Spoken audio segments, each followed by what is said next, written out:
Oh,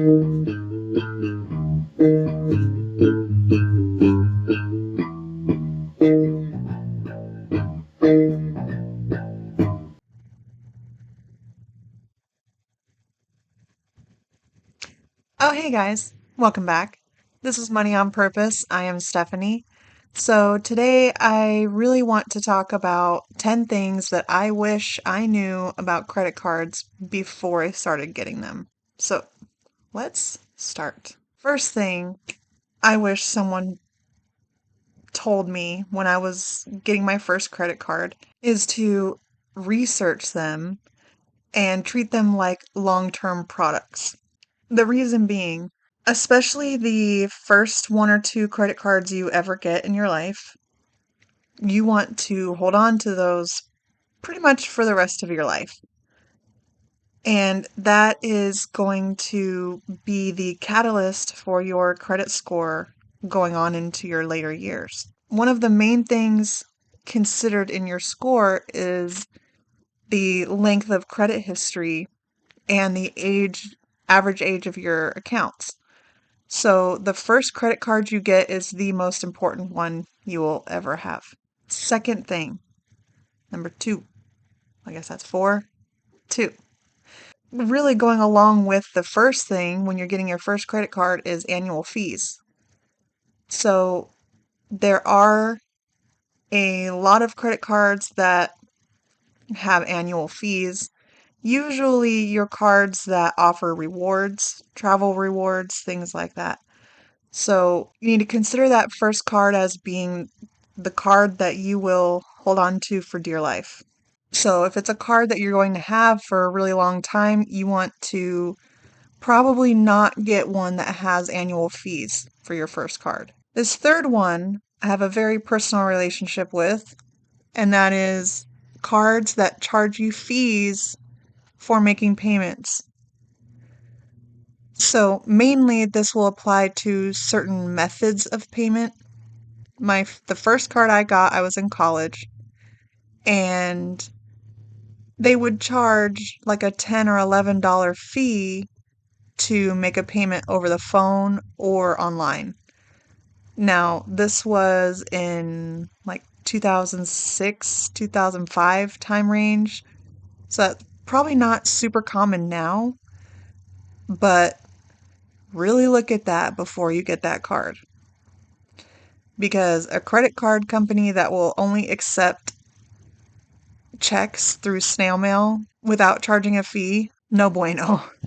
That was so inconvenient. It caused me a lot of issues as far as making sure that payment was applied in time, especially as a college student. So, definitely, I wish I had really looked at that before I got that card because I would not have gotten it if I knew that I would have to pay extra to make a payment. That was awful. Number four, they can change your credit limit. So, either way. So, some of them will automatically increase your limit, some of them may decrease your limit.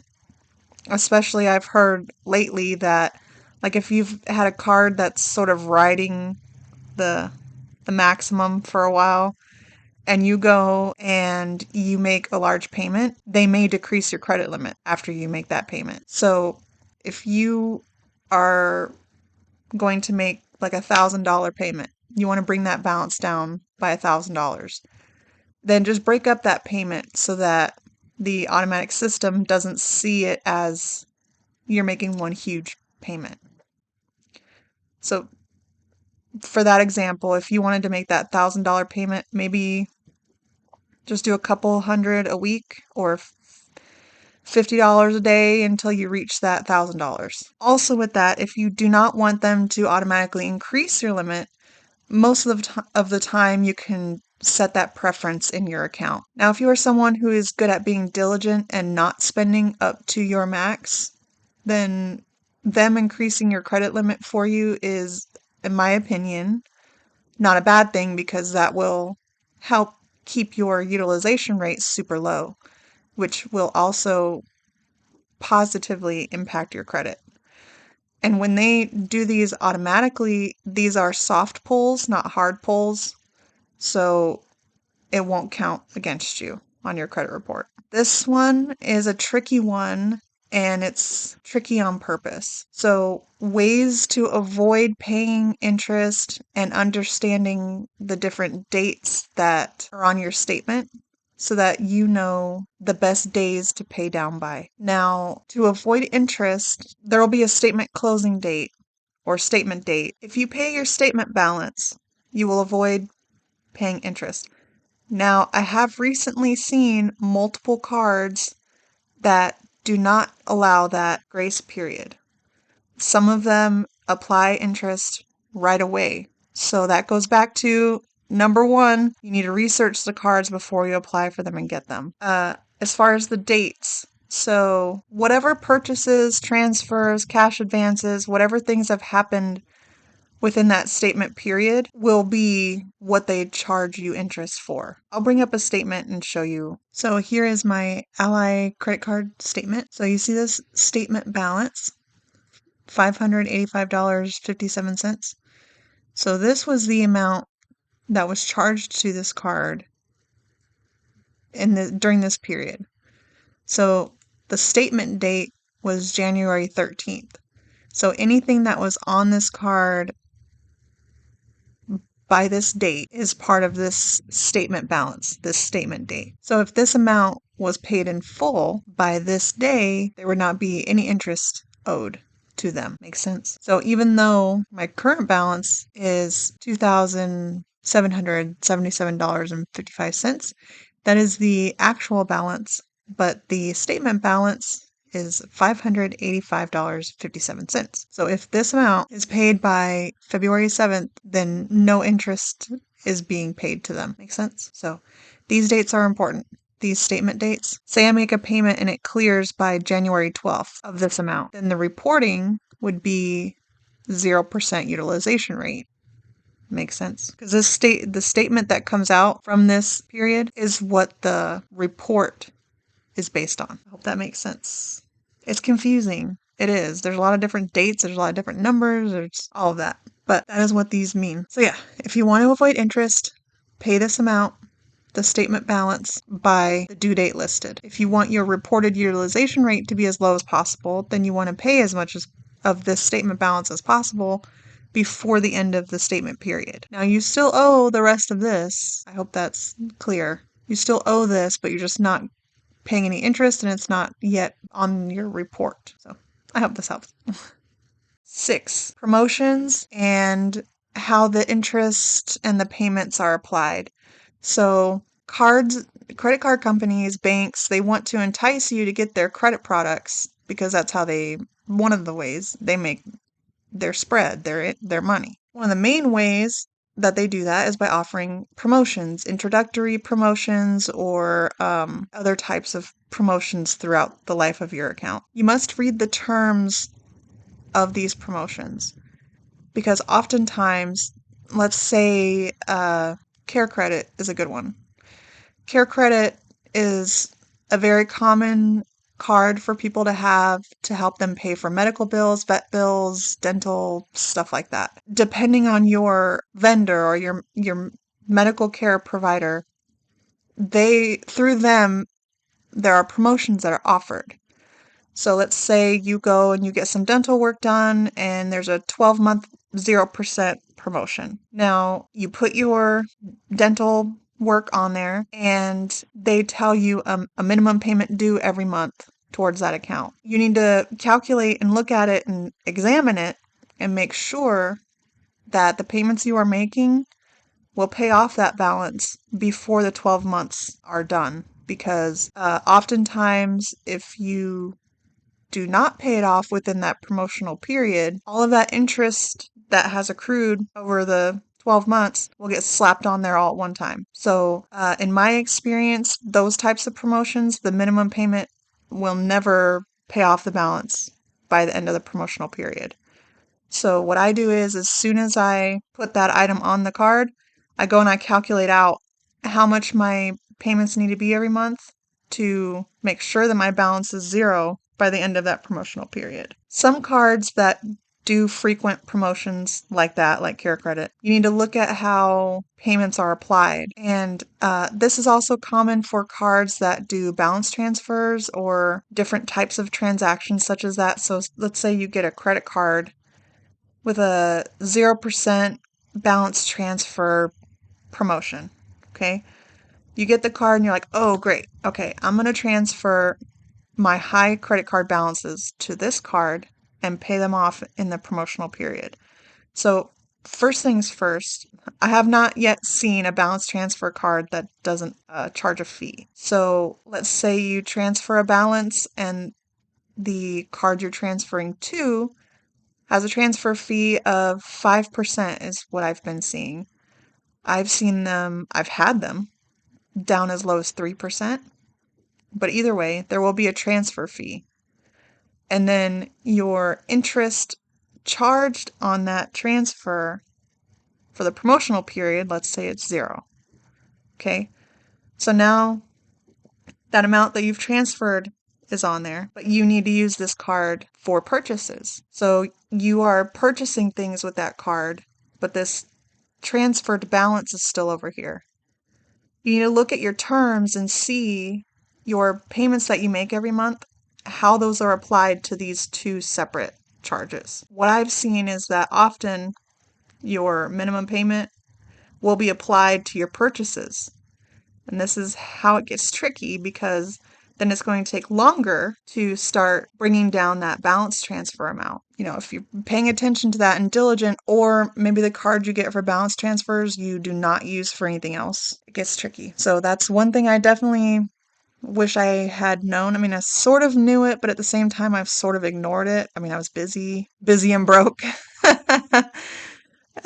Busy making myself more broke, I guess. So now, this is something I'm dealing with right now, and I didn't realize this was a thing, and I have been dealing with credit and credit cards for blank amount of years. Okay?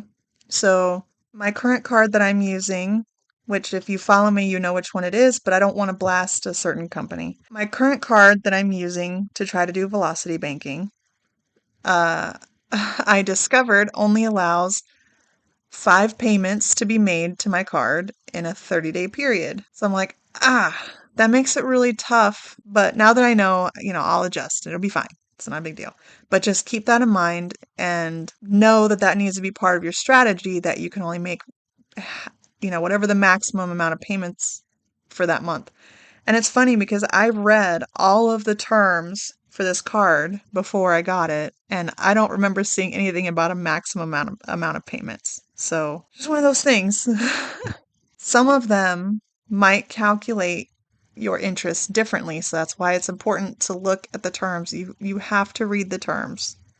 I know, it's boring, it's terrible, it's frustrating to scoop out the information you actually need, but it is what it is. So, these different types of transactions, the credit card companies will treat differently. So, for example, balance transfers will incur a fee for that transaction. So, I have not seen any card company that does not charge a fee. So, there will be a fee on that balance transfer, and then there will be also interest applied to that. If you are being strategic and you have a card that has a low or 0 introductory interest rate on balance transfers, that's great. Just keep in mind there will be almost guaranteed a fee for that transfer, so make sure you're looking at that. Cash advances, please do not use your credit cards for cash advances. It's really expensive. It's really, really expensive. So try to avoid cash advances at all costs. If they offer for you to have a PIN for your credit card to do cash advances, just opt out of that if you can, just to avoid the temptation, because it's awful. Purchases. So purchases are pretty straightforward. I really hope you don't get charged a fee to make purchases. Oh, so with that, certain ways of purchasing things, so like Venmo, for instance, things like that, make sure you're looking at it before you do it because depending on how you do it, things like Venmo might be considered cash advances. Also, there's another category in here, late fees. So you also have late fees, and along with that, they might apply a penalty interest rate for late if you're making your payments late. Sometimes those penalty interest rates are for a certain amount of time or it's permanent. Along with those penalty APR interest rates, they may void out promotional interest rates that you have. So make your payments on time. Now, this is one of the bright sides, or can be a very useful tool, very bright side of credit cards, and that is the authorized user function. So if you happen to be blessed with a kind-hearted friend or family member that has a long established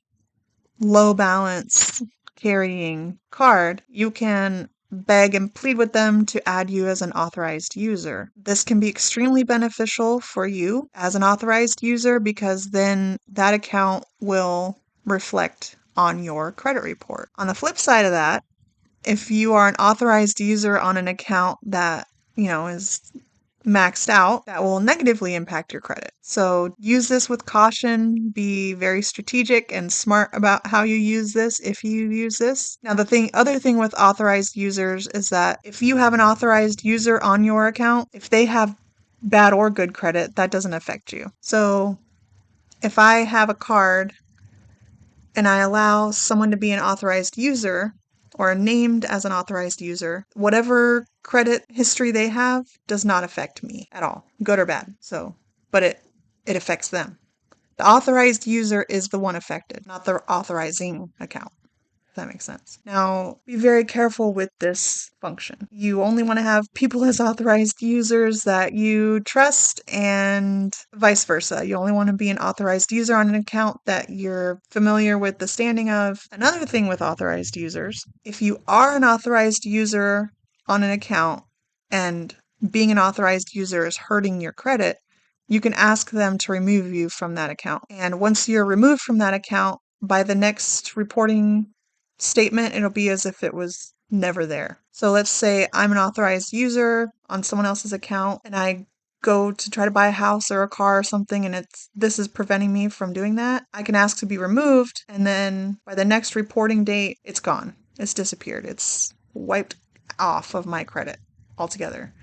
So that's another nice thing about that is that it's not a permanent mark on your credit, good or bad. All right, guys, so that's going to be all I want to talk about for now as far as credit cards go and as far as things to keep in mind when you're looking for credit cards, and especially for those of you who are researching your very first credit card.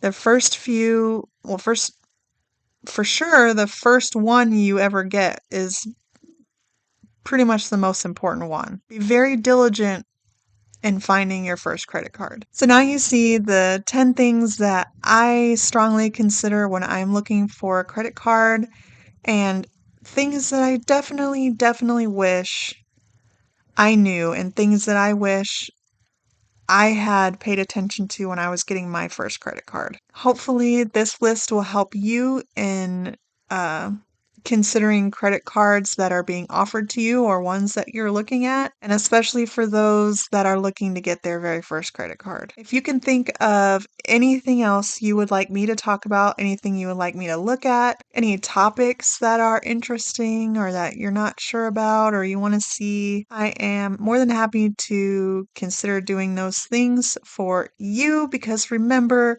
the main purpose of my channel, the goal of my channel is to help as many people as possible, mainly by seeing my own credit journey and seeing my own mistakes, my own successes, and to see someone trying to navigate credit, to see me try to do my best to get out of debt, to build a strong credit score, to not set myself up for more failure in the future. That's the goal, right? So, and I'm hoping that this inspires you. I'm hoping that this shows people that, we're all in the same mess. And so, therefore, we can help each other get out of it, right? So, this is Money on Purpose. I am Stephanie, and thank you so much for watching. Bye.